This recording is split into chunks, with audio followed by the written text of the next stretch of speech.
अब बाबा तो इस दुनिया में नहीं रहे। मुझे जल्दी जाकर उस कमरे से वो सारा धन चुरा लेना चाहिए, वरना ये गोपाल वहाँ पहले चला गया तो मुझे उस धन के 2 हिस्से करने होंगे।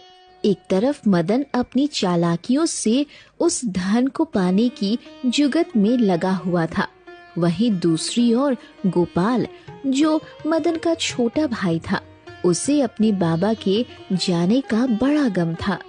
बाबा, आप हमें छोड़कर क्यों चले गए? मदन चुपके से बाबा के बताए कमरे में जाता है और बाबा ने जो पूंजी बताई थी उसे चुराकर अपने पास रख लेता है और गोपाल को 1 रुपया भी नहीं देता। कुछ समय बाद गोपाल को बाबा के बताए शब्द याद आते।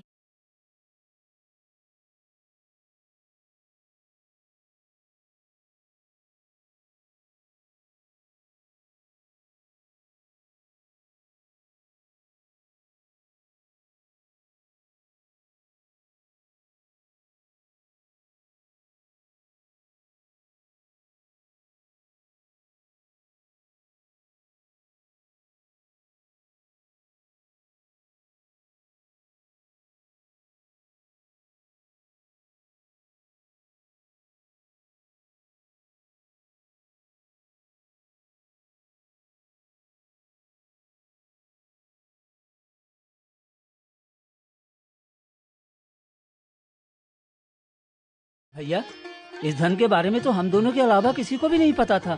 बाबा ने तो इस धन के बारे में केवल हम दोनों को ही बताया था। तो तेरे कहने का क्या मतलब है? वो सारा धन मैंने चुरा लिया? नहीं नहीं भैया, मैंने ऐसा कब कहा? लगता है जब बाबा उस धन के बारे में बता रहे थे तब किसी चोर ने सुन लिया होगा और सारा धन उसी ने चुरा लिया होगा।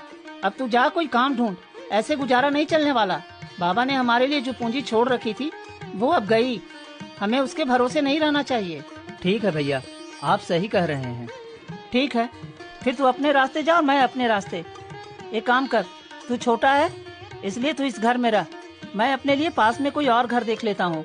मदन के पास अब अच्छी खासी दौलत थी, उससे कोई भी लड़की हंसी खुशी शादी कर सकती थी। यही सोच मदन जल्द ही एक बहुत खूबसूरत लड़की से शादी कर लेता है और गोपाल से दूर रहकर ऐशो आराम की जिंदगी जीने लगता है। भैया ने तो शादी कर ली और अब खुशी खुशी रह रहे हैं। मुझे भी अब खूब मेहनत करनी होगी, वरना कोई मुझसे शादी नहीं करेगा।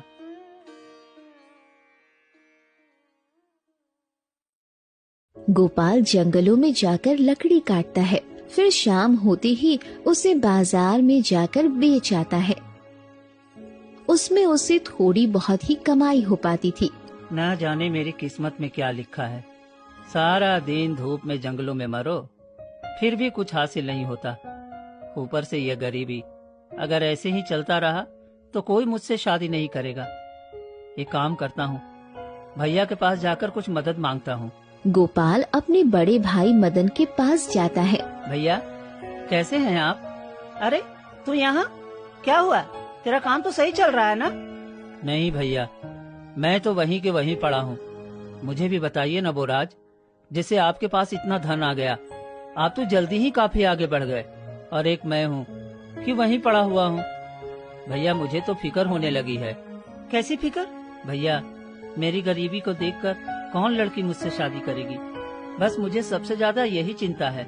एक काम करता हूँ, इसकी जैसी तैसी लड़की से शादी करवा देता हूँ, फिर ये बार बार मुझे परेशान करने नहीं आएगा। क्या हुआ भैया? गोपाल, मुझे भी तेरी बहुत फिक्र है भाई। एक बार तेरा घर बस जाए फिर मैं भी निफिक्र हो जाऊंगा।